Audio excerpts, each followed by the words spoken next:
Hello everyone, this is Shankar Pratap Singh and you are watching SPS Astrology। दोस्तों, आज मैं आपको बताने वाला हूं राहु की पांचवी दृष्टि के बारे में, यानी फिफ्थ एस्पेक्ट के बारे में। और राहु का जो फिफ्थ एस्पेक्ट होता है वो बड़े कमाल का होता है, क्योंकि मैं जानता हूं राहु का फिफ्थ एस्पेक्ट जिस हाउस में पड़ता है, यानी पांचवी दृष्टि जिस हाउस में पड़ती है। अच्छा, बहुत सारे भाई लोग हैं, बोलते हैं या तो हिंदी में बोलो या इंग्लिश में बोलो, बट एक्चुअल में मुझे ना तो पूरी इंग्लिश आती है ना पूरी हिंदी आती है। तो जितना कुछ मुझे आता है मैं वैसे ही बोल लेता हूँ, वो ज़्यादा अच्छा है। क्योंकि जब मुझे ही समझ नहीं आ रहा तो मैं आपको कैसे समझाऊँ। तो जैसा बोल रहा हूँ, टूटा फूटा बोल रहा हूँ, जिस तरीके से बोल रहा हूँ, आप उसी तरीके से चीज़ों को अंडरस्टैंड करेंगे तो ज़्यादा अच्छा रहेगा। अगर मैं हिंदी और इंग्लिश के चक्कर में पड़ा तो जो टॉपिक है वो कहीं ना कहीं गायब हो जाएगा। ओके, तो इस चीज़ के लिए सॉरी कि मैं कैसे बोलता हूँ, किस तरीके से बोलता हूँ कि नहीं बोलता हूँ। तो मैं आपको बता रहा था राहु के फिफ्थ एस्पेक्ट के बारे में। राहु की पांचवी दृष्टि का मतलब क्या है? कुंडली का पांचवां घर किस चीज को सिग्निफाई करता है? पांचवां घर सिग्निफाई करता है आपके लक को, और जो भी अचानक से होने वाला गेन है वो भी कुंडली के पांचवें घर से देखा जाता है। तो वैसे ही कुंडली की यानी राहु की पांचवी दृष्टि होती है कुंडली में, और राहु जिस हाउस को देखता है उस हाउस से संबंधित चीजों की डिजायर आपके मन के अंदर पैदा करता है, क्योंकि आप उस हाउस से संबंधित चीजों में बहुत कमी महसूस करते हैं। लेकिन 42 की एज के बाद वो कमी जो है वो पूरी होती है। यानी राहु जिस हाउस को देख रहा है उस हाउस से संबंधित जो भी चीजें हैं उसका जो बेनिफिट है वो आपको 42 की एज के बाद देखने को मिलेगा।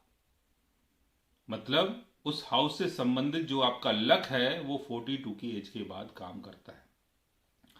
लेकिन कुछ भाई लोग ऐसे हैं कि लक 42 की एज के बाद भी काम नहीं करता है, तो उसके लिए आपको शनि को भी देखना है। कहीं ऐसा तो नहीं कि जहां पर राहु देख रहा है शनि भी वहां पर देख रहा है।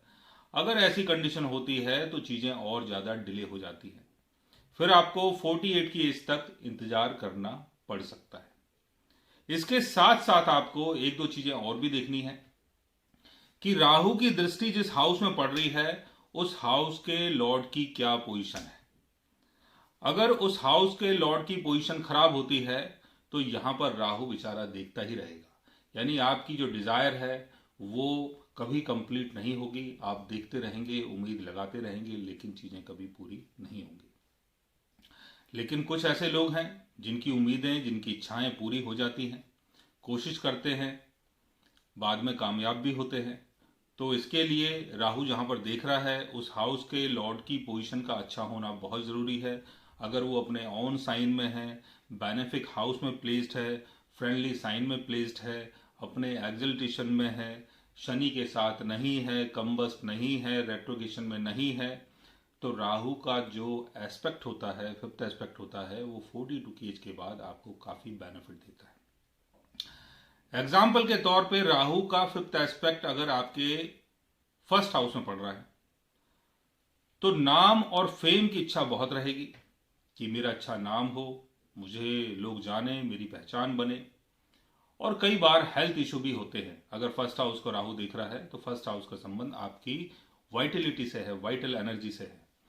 तो इन सब चीजों का बेनिफिट 42 की एज के बाद मिलता है। सेकंड हाउस को अगर राहु देखेगा तो सेकंड हाउस यानी वेल्थ, कैश मनी और आपकी वैल्यू, वो भी 42 की एज के बाद बनेगी। थर्ड हाउस को देखता है तो थर्ड हाउस यानी आपका स्किल, जो भी आपका स्किल है उसका बेनिफिट आपको 42 की एज के बाद मिलेगा। फोर्थ हाउस को देखता है तो प्रॉस्पेरिटी, घर और घर से संबंधित सारी चीजें।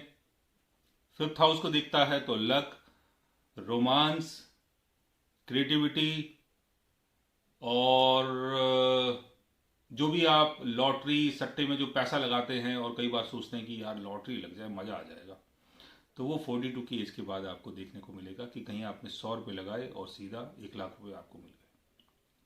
बट मेरी बात सुन के 100 रुपये मत लगा देना, अगर जेब में 100 रुपये हैं तो उसको बचा के रखना। और अगर 6th हाउस को देखता है तो 6th हाउस यानी जॉब, डेली का काम, इसमें बेनिफिट मिलेगा 42 की एज के बाद। 7th हाउस को देखता है तो marriage, partnership, trade. 8th house को देखता है तो इन लॉज के थ्रू जो बेनिफिट होता है वो 42 की एज के बाद मिल सकता है। और जो इनहेरिटेंस का जो पैसा होता है वो भी 42 की एज के बाद मिलने के उसके योग बनते हैं।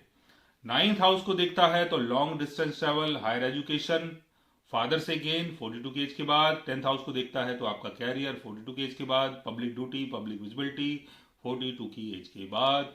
और जो आपके सीनियर पर्सन है उनके द्वारा जो बेनिफिट मिलता है वो भी 42 की एज के बाद। 11th हाउस को देखता है तो कम्युनिटी के थ्रू गेन, और जो भी आप गेन करना चाहते हैं, जो भी इनकम चाहते हैं, वो भी 42 की एज के बाद। 12th हाउस को देखता है तो फॉरेन सेटलमेंट 42 की एज के बाद। और जो आपके पितृ होते हैं उनकी जो ब्लेसिंग्स हैं वो भी आपको 42 की एज के बाद मिल सकती है। तो इस तरीके से आप जान सकते हैं कि राहु का 5th एस्पेक्ट आपके लिए कितना कारगर सिद्ध हो सकता है। अगर राहु जिस हाउस में देख रहा है उस हाउस के लॉर्ड की पोजीशन भी अगर अच्छी है तो आपको 100% उसका बेनिफिट मिलता है। लेकिन राहु जिस हाउस को देख रहा है अगर वहां शनि भी देख रहा है तो चीजें डिले हो जाती हैं, तो आपको 42 की जगह 48 तक इंतजार करना पड़ सकता है। लेकिन राहु जिस हाउस को देख रहा है उसका लॉर्ड अगर कंबस्ट हो जाता है, वीक हो जाता है और अपने डैबिलिटेशन में होता है, केतु के साथ होता है, तो कई बार आप देखते ही रह जाते हैं लेकिन कुछ नहीं होता। सो गाइज, आज मैंने आपको बताया राहु की 5वीं दृष्टि के बारे में। अगर आप भी जानना चाहते हैं राहु की किसी दृष्टि के बारे में तो उसके लिए आप हमारे चैनल को सब्सक्राइब कर सकते हैं।